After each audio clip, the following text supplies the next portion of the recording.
You are listening to the Amateur Church Podcast, where we pursue excellence in ministry with the right motivation for the sake of love. I'm Pastor Matt, and I'm so thankful that you are on this disciples journey with me as we begin another week reading through the Bible. This week, we are reading the book of Esther. Esther is such a beautiful book in showing us the sovereignty of God in the salvation of an entire nation.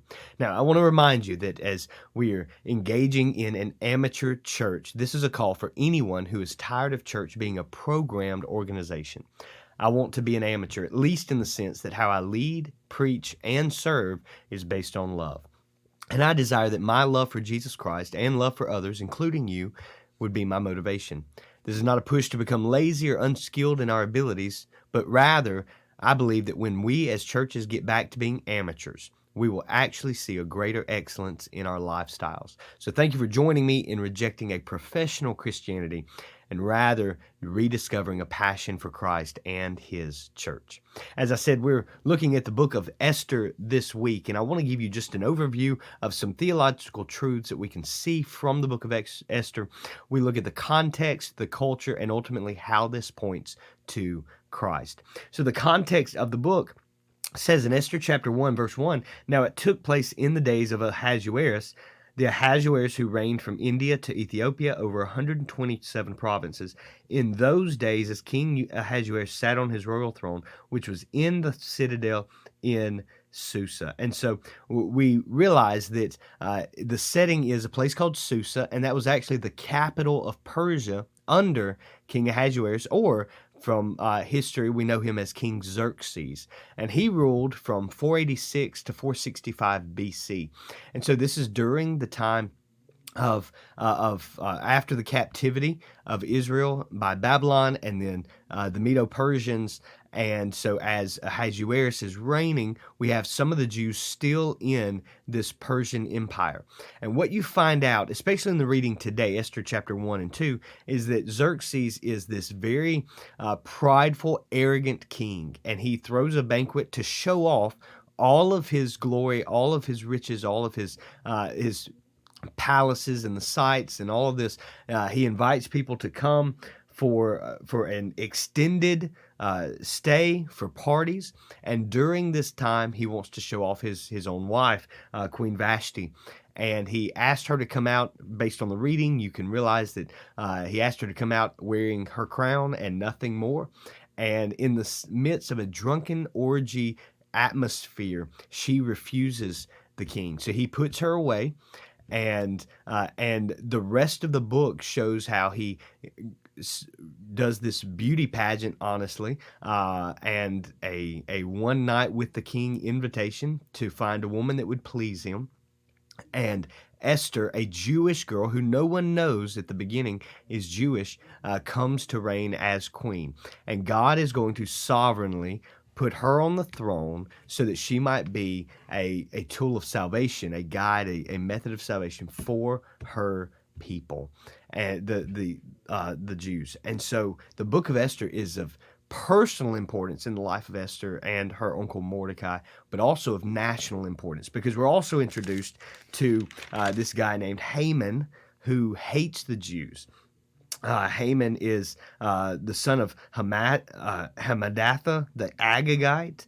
We find out that there's bad blood, in a sense, between Haman's family and ancestors and the Jews.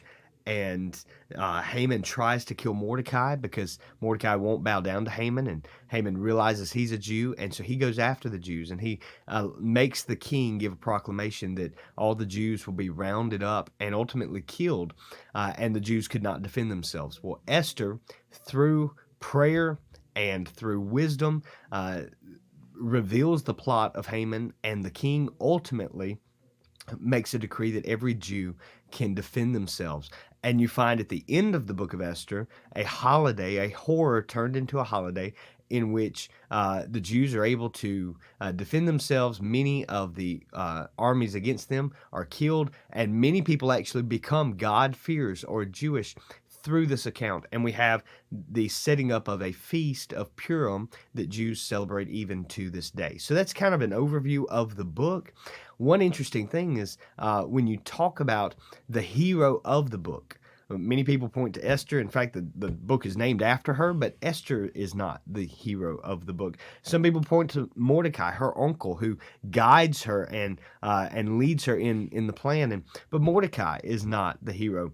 Who is the hero of the book? Well, God is the hero of the book. And the interesting thing is that God is never mentioned in the book, at least in ways that we would understand that. In English, we don't see God, Yahweh, Elohim mentioned at all, and yet we see His sovereign hand behind the scenes working everything out. And Mordecai and Esther realize that in their prayers to God. But for the purpose of our theological truths, let me give you kind of a way to examine or compare the ruling authorities in the book of Esther, and then leave you with two very important applications. First, I want you to see a rejected king who tried to show off and ended up hurting others. Now, notice this. The rejected king in Esther chapter 1 puts away his wife after she does not bow to him. He's trying to show off and ultimately hurt her by demeaning her value, her worth, taking away from her her robe and her clothes of dignity, and trying to parade her around for his own gain. Ultimately, this when he comes to his senses and looks for another wife, he's a little more temperate in that he listens to his wife Esther, but even in foolishness, he makes a poor decision through the listening to Haman, and pride gets in there. And so we see a rejected king trying to show off that ultimately hurts others around him. I want you to compare this with our righteous king, Jesus Christ, who, though he owned everything, again, Ahasuerus, Xerxes, owned very limited compared to what God owns, but he owned a lot in the world's eyes and tried to show that off. God owns everything. Our righteous king, Psalm 24, the earth is the Lord's and the fullness thereof. And so he owns everything, and he sacrificed everything for the sake of you and I, that you and I would have the love of Jesus Christ, the grace and the mercy that he has given us. He allowed us the opportunity to become sons and daughters of the Most High. One of the most important things we must understand is that Christ needed nothing from us, but wanted us. So Christ gave up his authority in heaven, not his identity as God, but his authority, his ability, and certain aspects of his life. He sacrificed everything so that he might come to this cruel, wretched, sinful world to die for us. Now, compare those two guys, Ahasuerus, Xerxes, who was ruling over the entire world. In fact, we saw from Ethiopia to India, and he's showing off in pride. Christ, our King, who not only ruled over the entire world, but over the galaxies, cosmos. He is over everything, and he sacrificed it, came to this earth, Philippians chapter 2, humbled himself to the point of even death on a cross. And yet, while the rejected king tried to show off and hurt others and was ridiculed, the righteous king who owned everything sacrificed everything and saved us, brought us in, and will ultimately be glorified in everything. This is what we see in the book of Esther.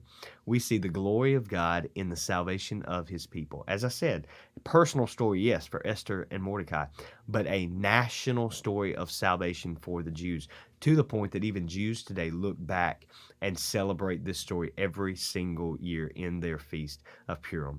So I want you to kind of see those theological truths.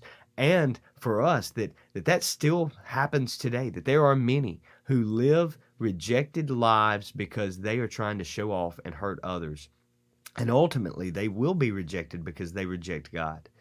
But we see our righteous King, who, though he has authority over everything, gave up the and sacrificed so that we might be saved. That is true love.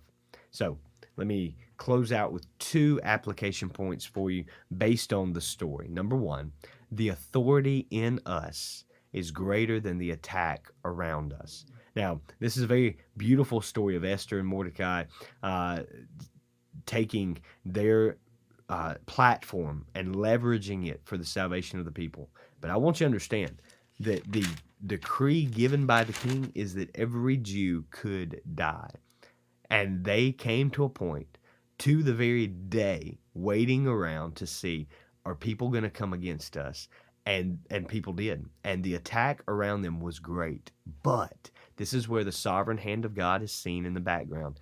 The authority in them and on them was greater than the attack around them. And we understand this. First John tells us that greater is he who is in us than he that is in the world. And the authority in us, Jesus Christ, the Holy Spirit, he is greater than the attack around us. And I want you to be reminded of that. I hope you grab hold of that truth today. Second, the testimony that we gain is greater than the trials that we go through. I want to remind you every day also that everything you have to endure for the sake of righteousness. I don't mean that you endure consequences because of actions you've already taken. I mean, when you are walking with Christ and the righteousness that you're experiencing, when you experience trials and tribulations, the testimony you gain is greater than those trials. Do not think that God has forsaken you or turned against you. In fact, Romans tells us that the present sufferings of this world are not to be compared to the glory that awaits us in heaven. And that's what I hold on to. When there are moments of doubt, discouragement, even depression, as we talked about in yesterday's service, that you would be reminded that our God has a plan. And we will gain a greater testimony, a testimony of his faithfulness, if we will continue and remain faithful to him. I'm praying that you would endure, keep your head up, looking to Christ, but also humble, knowing that you are dependent upon him.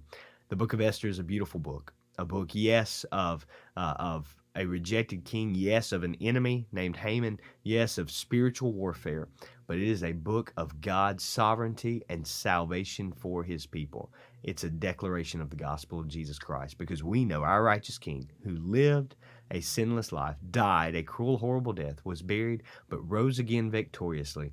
He's coming again for us. As we close out today, I want to give you a prayer point, and it's the same prayer that I believe Esther and Mordecai agreed upon. God, for such a time as this, that Mordecai gave that instruction to Esther and said, you have been placed and given the role that you have so that your people might be saved. And maybe today our prayer could be, God, for what time have you created me? For what time have you sustained me? For what time have you saved me? And for what time have you called me to serve you? You may be where you're at, in your family, in your job, at school, doing whatever you're doing, because God has you divinely appointed for that time. The Jews needed Esther and Mordecai to remain faithful to God for their own salvation. Who depends on you and your testimony and your walk with Christ? My prayer is that you and I would not run away from those divine moments, but that we would stand firm and say, I'm willing to serve. It may cost us our reputation. It may cost us our job. It may cost us our family, our friends. It may even cost us our life. But may we say, I'm willing to serve Christ. I'm willing to love him and obey him rather than men. Hey, I love you. I'm praying for you. Stakes in the ground.